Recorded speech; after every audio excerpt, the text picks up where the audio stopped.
Oi, oi, alright, how's it going? I'm Grant, you're you. This is the Doodle Review, hitting you up today with another episode of Soundbites. Some lightning quick-ish reviews of stuff that's come out over the last few months that sadly don't have enough time to do like full deep dives into, but that I feel compelled to tell you how I feel about them. Today's edition is Electronica a la carte. Am I stretching this food or restaurant analogy too far? No, I will not be stopped. Today is a bunch of stuff under the Electronica banner, and we're going to talk about Justice, A.G. Cook, Beak, Anicia Kim, Mizu, Vegyn, and Heavy. Let's get into it. Okay, so in April, French disco dance funk duo Justice returned with their fourth album after quite a long break. There's two things I've always loved about this act. One is the funk bass guitar lines are just some of the best out there in modern music, whether or not they're played or digitally enhanced, I don't care. And two, how they weave the bombasticity of things like classic rock into their dance productions.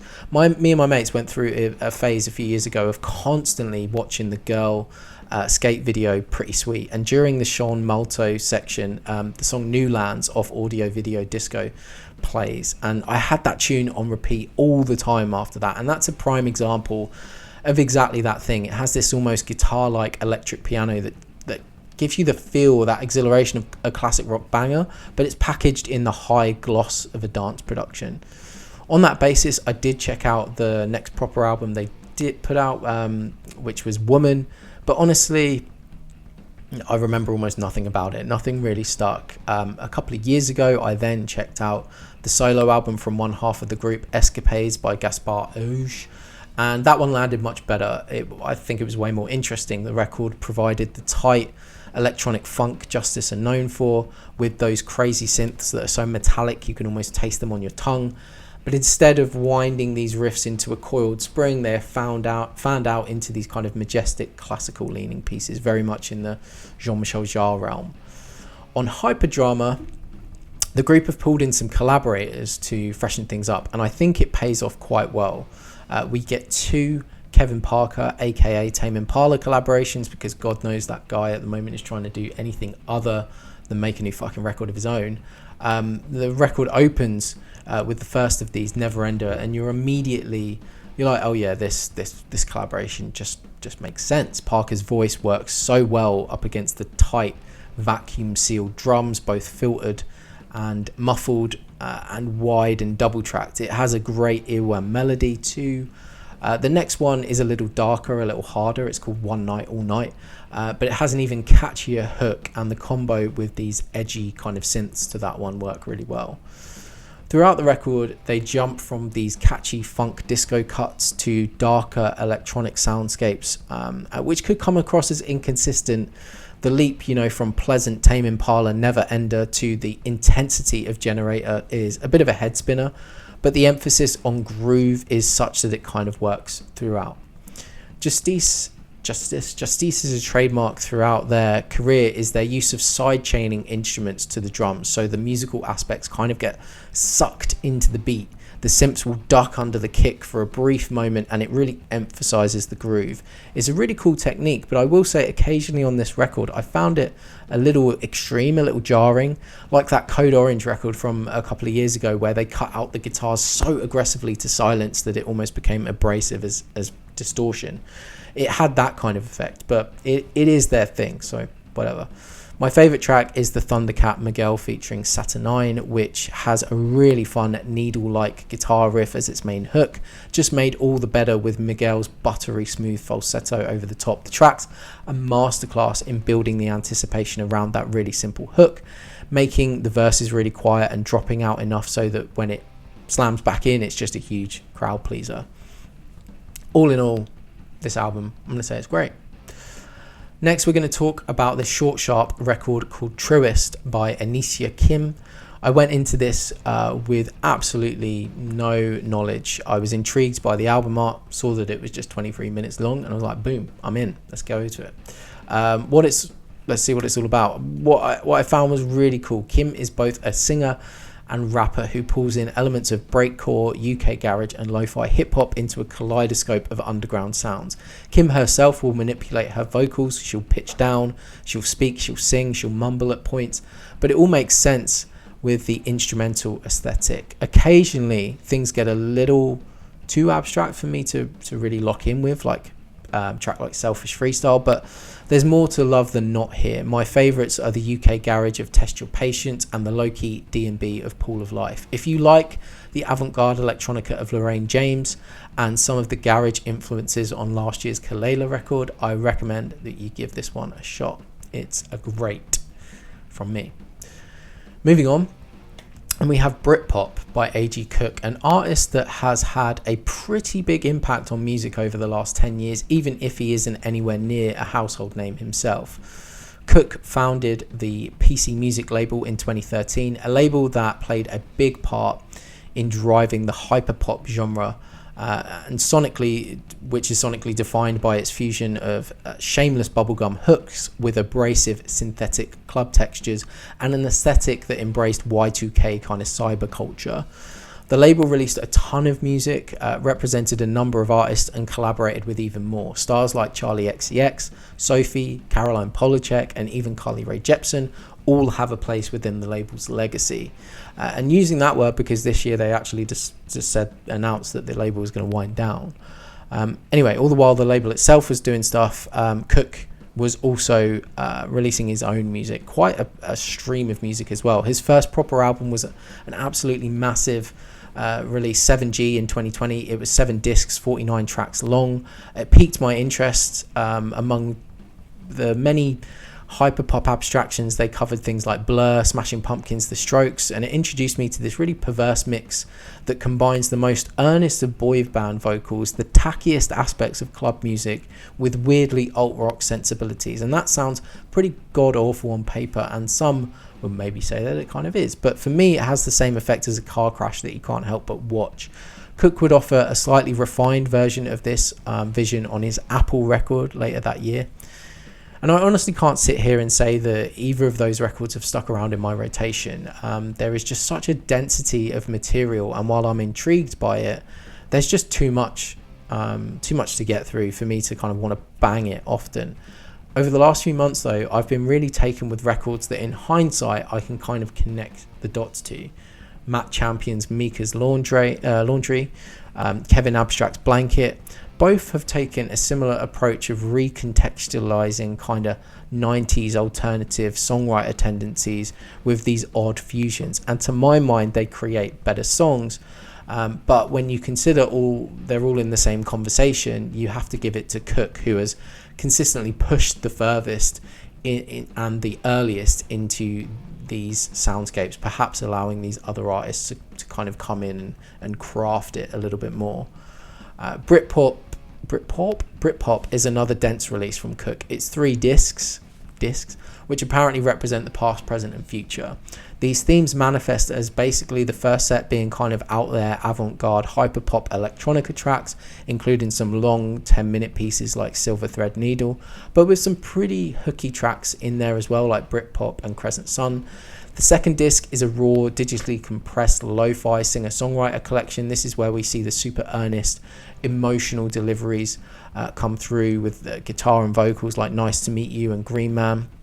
If you're a fan of Alex G, you'll dig these tracks for sure. And it's a cop-out to say the third disc is a mix of both styles, but it kind of is. Certainly it's more digital leaning like the first disc, but the hooks carry this heavy earnestness from the second, and everything is tightened up to deliver some kind of slicker poppier tracks like Lucifer. There's a seriously great album in here, but there's just so much to wade through. I appreciate the past, present, future concept, but there's just not enough, to me, consistently amazing material to make me want to sit through 90 minutes outside of having to offer this review. So I'm going to say this one's mid. Next, we're going to talk about Forest Scenes by Mizu.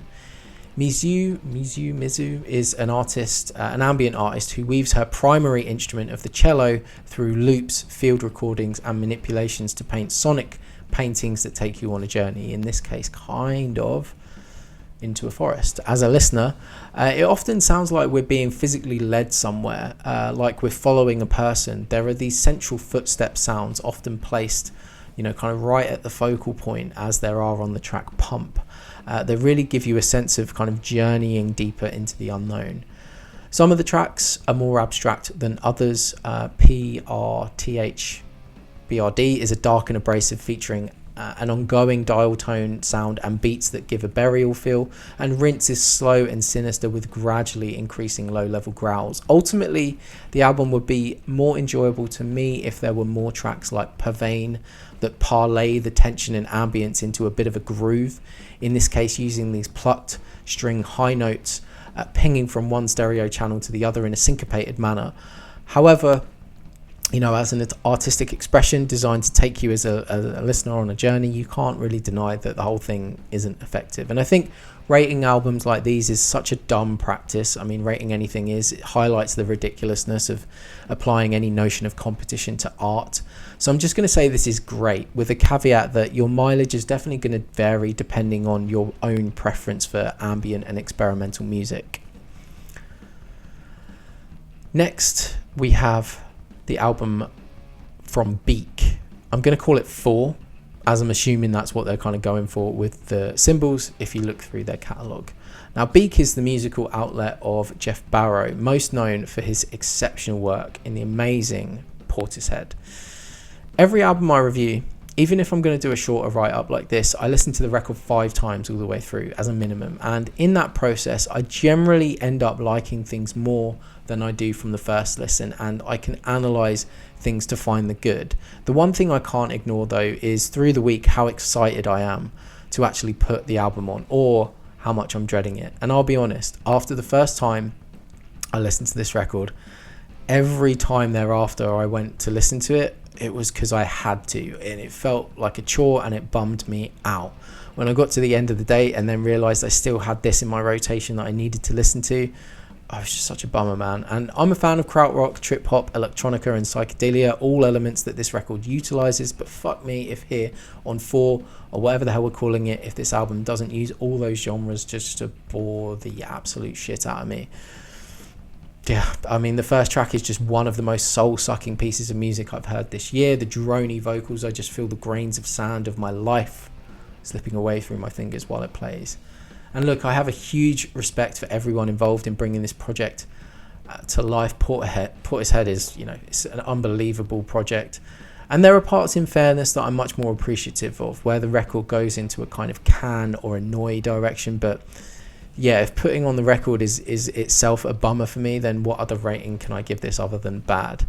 And objectively, look, this clearly isn't bad, but just going by my enjoyment, it is what it is. I'm sorry, I'd much rather put more praise on and listen to way more of the underground artists here than pretend to like something just because of who's involved. So yeah, sorry, not really feeling that one.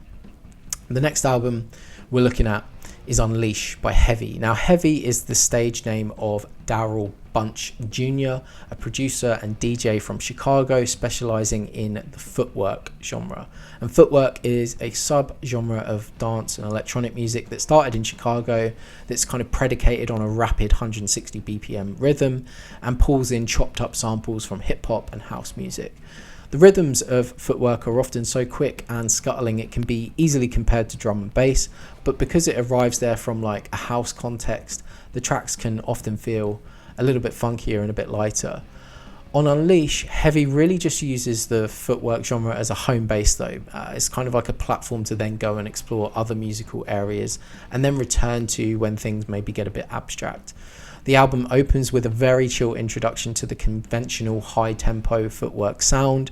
There are scuttling beats, but set against these soft pads and marimba-like tones that make for a really pleasant backdrop against the somewhat dissonant synth lead. This is just the jumping off point though, because from here we get Unlock, which is way more abstract piece of bass music. There's no conventional structure or melodic through line. It sounds pretty good when it gets locked into a beat briefly, but it's just not quite as enjoyable as our introduction to the album. Again, though, this is only the beginning of the genre hopping, because from here we go to Searching For, which turns to a bit more of a footwork vibe, but with more of a UK garage flavour. Then we have Bang Bang, which goes hard with an aggressive vocal hook, beat and heavy drums. By the end of the album, we even end up at jazz with a track featuring Homesick and Takuya Nakamura. That's probably one of my favourites, just because of the combination of the jazz and this kind of down-tempo kind of alternative house. It's just a cool combo. Honestly, I'd really rate this record a bit higher if there weren't certain tracks that feel like they kind of fumble the opportunity for a banger, or just try a bit too hard to be out there and abstract. Can You Feel It gives me some real big beat vibes, has a great vocal hook, but just goes on all of these weird detours without enough time dedicated to the part that actually hits. Same with Work Me, which could be like a Bang Bang level tune, but just never really gets there. These are tracks that probably sound amazing within a mix. They're made to be mixed, where the individual crowd-pleasing parts are probably going to be amplified. But here, where the arrangements are moving around just a little too much, it just loses some of that impact. Still, this is a fun, inventive and experimental window into a subgenre I wasn't really familiar with, that has some great moments. I'm going to say this one is decent. I would say if you're into recent records by artists like Hudson Mohawk, you should definitely give this one a go. Okay, our last album, Vegyn. I first became aware of Vegyn. I keep resisting the urge to be like Vegyn, like Borat, which, you know, I know is horrendous, but I'm only human. Anyway, I first became aware of Vegyn via Frank Ocean. The British producer contributed fairly significantly to his album, Blonde and Endless. He's released a massive bank of digital, experimental and underground electronic tracks on the 2019 record called Text While Driving If You Want to Meet God, and then followed this up with a slightly more refined offering with Only Diamonds Cut Diamonds later in that same year. I kind of checked out after then. I didn't realise he'd put out some other releases since then, but nevertheless, this new record, The Road to Hell is Paved with Good Intentions, caught my attention earlier this year. This record plays like a mix you'd hear on some obscure electronic radio station late at night, and annoyingly they kind of add in these cheesy radio presenter ad-libs just to underline that fact, which isn't really needed because we all kind of get the point. The different styles blend so well, you don't need to do that, but nevertheless it's here. My favourite tracks on the set are the ones that give me a bit of that kind of turn of the millennium down-tempo house type vibe. Tracks like Halo Flip with the big lush string section that project a calmness over the beat, even when the drums themselves are actually delivering a break beat. There are a bunch of also great tracks here that do the sad boy in the club vibe really well. There's a melancholic vibe to a lot of the melodies, whether it be the almost Jay Dilla-esque Time Well Spent or Everything Is the Same, and those just really appealed to me. Initially it was the vocal tracks that kind of drew me in, like the Ethan P. Flynn featuring Another 9 Days, but in time the whole album's really grown on me. A good comparison, I would say, is actually the last One A Tricks Point Never album.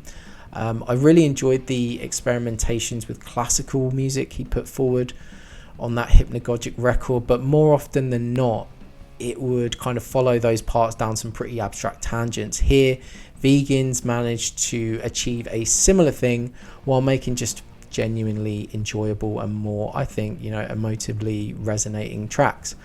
I'm actually going to hit this one with a next level. It's a generous next level, but it's probably the best album in this set that I've reviewed today. Anyway, right, that's 7 records, so it's definitely time for me to knock it on the head.